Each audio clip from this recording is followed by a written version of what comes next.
welcome back to another one of my videos. If you're new to my channel, my name is Latte, and it's basically my birthday, so I made myself a birthday cake based off of my favorite drink, which is an iced caramel latte. And here's the cake.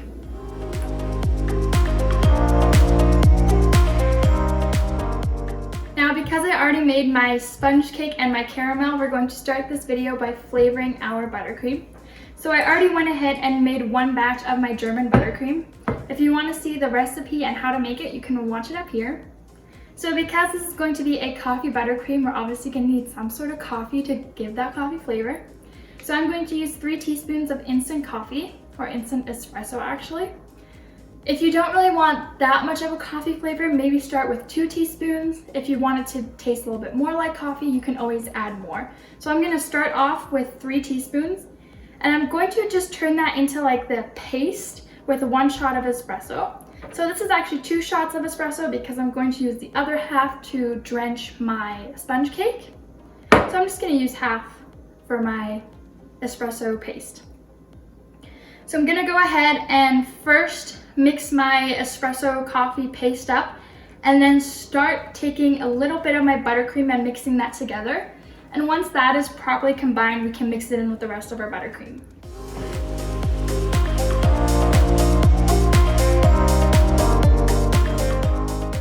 So I'm just going to take 1 blob of buttercream like that at first. Okay.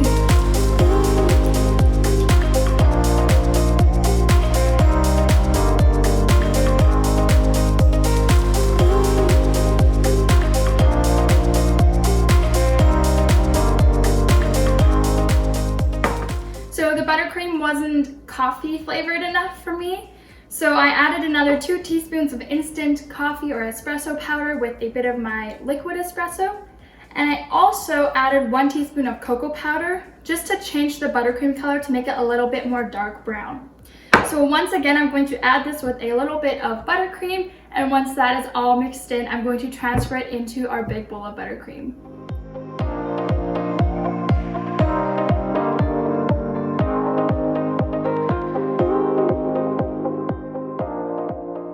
So I really like how the buttercream tastes now, so I'm going to leave it like this, and I'm going to set this aside, and then we can start layering our cake.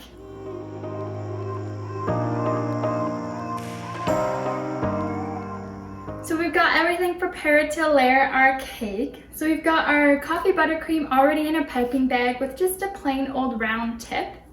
I've already cut our plain old 20 centimeter in diameter sponge cake in 3 even layers, and it's completely cooled down. And I already made some caramel. Now you can use store-bought caramel or you can make your own caramel. This is just 1 recipe with 1 cup of sugar, and it's nice and thick like this. So it's still slightly warm. It's not completely cooled off, which is okay. So as it cools, your caramel is going to get thicker, which I would prefer to have a thicker caramel for this cake so it doesn't run out everywhere. And we've got the rest of our espresso that we're going to use to drench our cake layers.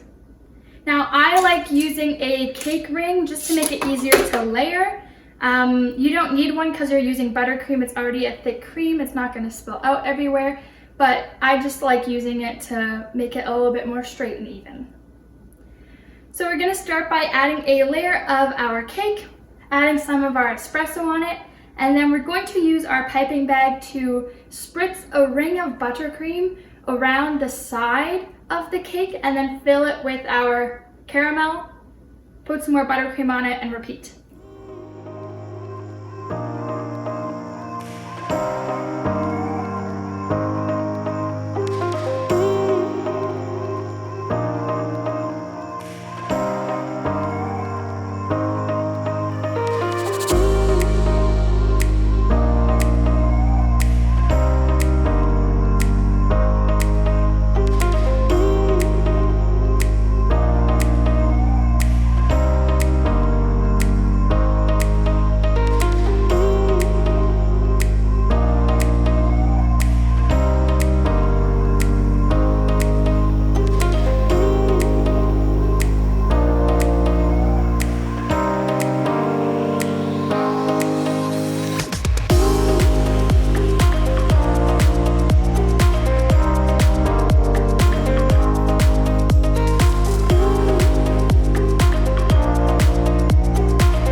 I'm going to let my cake chill for about 30 to 40 minutes just to help the buttercream set a little bit before I take off my cake ring and I do a crumb coat.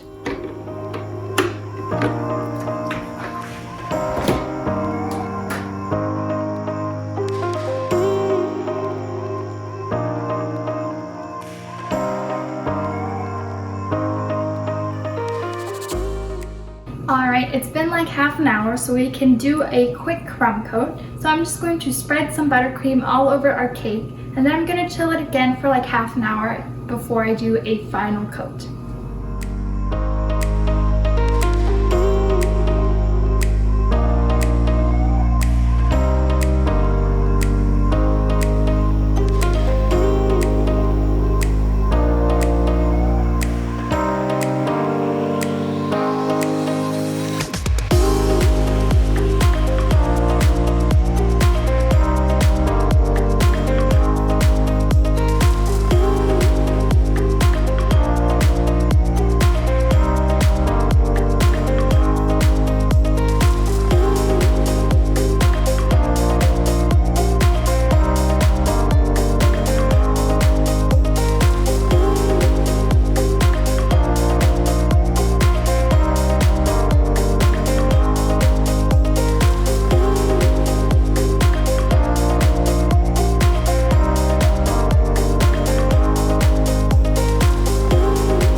So it's the next day. I didn't feel like finishing the cake yesterday, so we're gonna finish it today.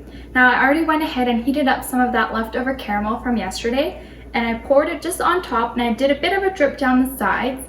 Now the caramel does harden really fast, especially since our cake is cold, so just work a little bit fast. Or you could also heat up your spatula to make it really, really hot and then spread it out smoothly, which is what I did, and it really helped.